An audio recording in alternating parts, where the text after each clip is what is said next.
Hi guys, welcome to your Modern World Week 10 launch, and we are going to keep discussing the Revolutions project, which we just started, I believe, last week.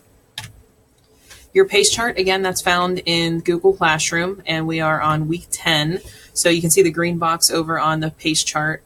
Week 10 runs from October 24th to October 30th.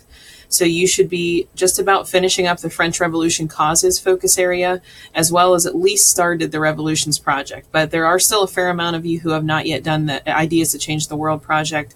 So make that your priority pretty soon. October 23rd is the end of the first marking period.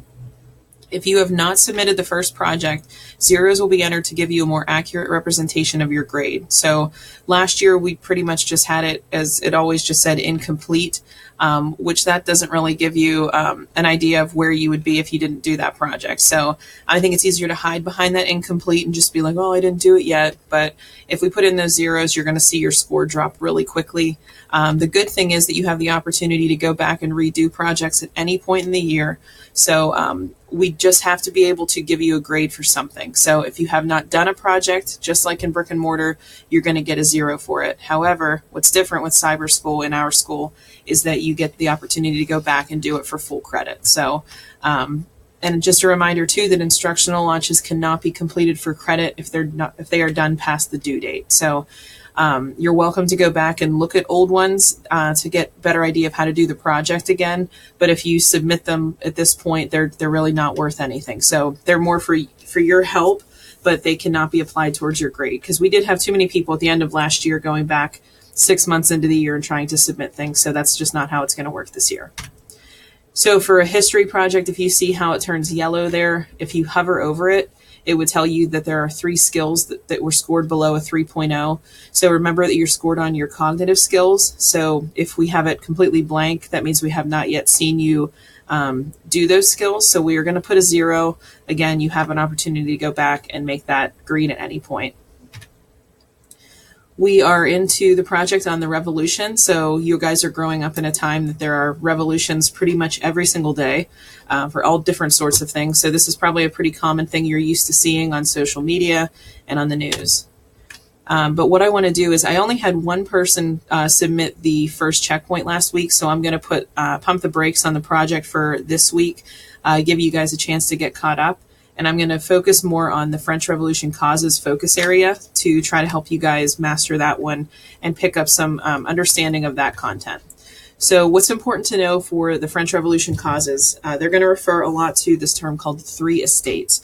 So basically in your mind, you guys are smart enough to know that in society, there are really rich people, there's the middle class, and then there's really poor people. And the same thing existed in the French in France when we're talking about, but how that was broken up was the clergy was considered the first estate, and those are just basically your people that are the priests and the clergy working in the church. So they were kind of the very top, didn't have to pay any taxes. Then there's the nobility, which would have been like your lords and ladies. So they're kind of the more important people.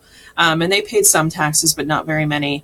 And then there's everyone else. So you can see there was 27 million people who were a lot of times the peasants or the bourgeoisie. If you'll hear that term a lot, that just means the middle class. So basically how this was everybody was in the third estate, yet the third estate had so much responsibility and it was not really proportional. So some of the causes of the French Revolution, the first one was that there was a weak king and a large debt. So he was very well known for just this lavish spending, bought crazy amounts of jewelry. So you'll see that image of the necklace down below.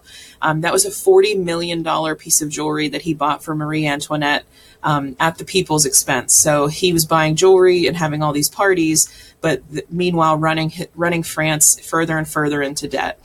Banks got to the point that they stopped lending King Louis XIV any money. So he had to start taxing the nobles. So again, the third estate, the poor people, were the ones that were always taxed. And then he had to start kind of going up a step and started to tax the nobles, which is something they're not used to.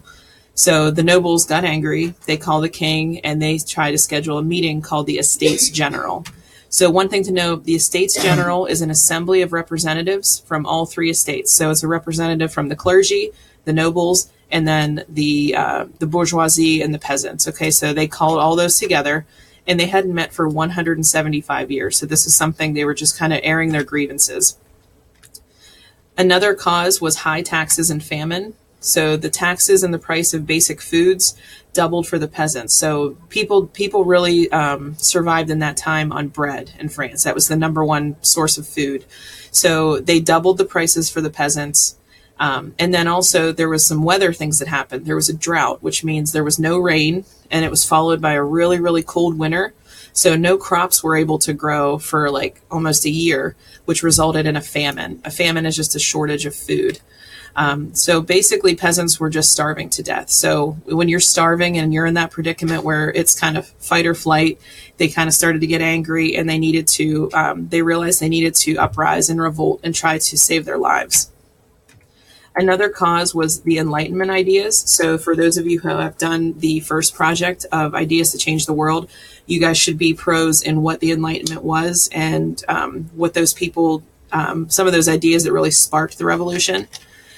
So basically, Jean-Jacques Rousseau, who's pictured here, he was one that had a lot to do with the French Revolution, because he basically came out and said that an absolute monarchy is just wrong. That's not what we need as a group of people in France.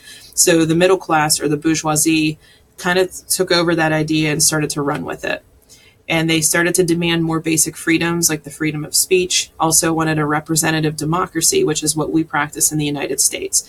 Rather than having a king and queen dictate every part of our lives, we have people that we elect, but we at least have a say in who we elect. And that's what Jean-Jacques Rousseau was hoping that the French people would get.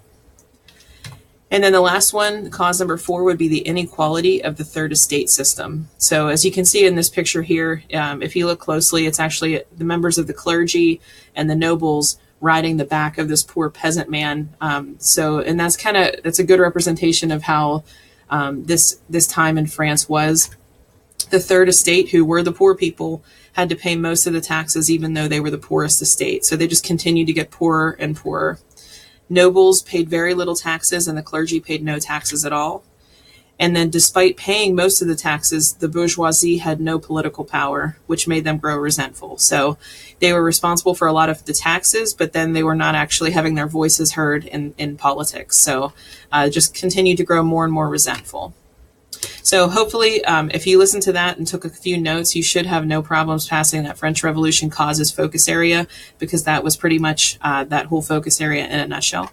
So to do for October 30th, you should master the French Revolution causes content assessment and submit the final product of Ideas That Change the World. Remember, that one's been past due for about 2 weeks now. And then also making sure you are submitting checkpoint 1 of the Revolutions project. So if you need help with checkpoint 1, I did discuss that in last week's launch.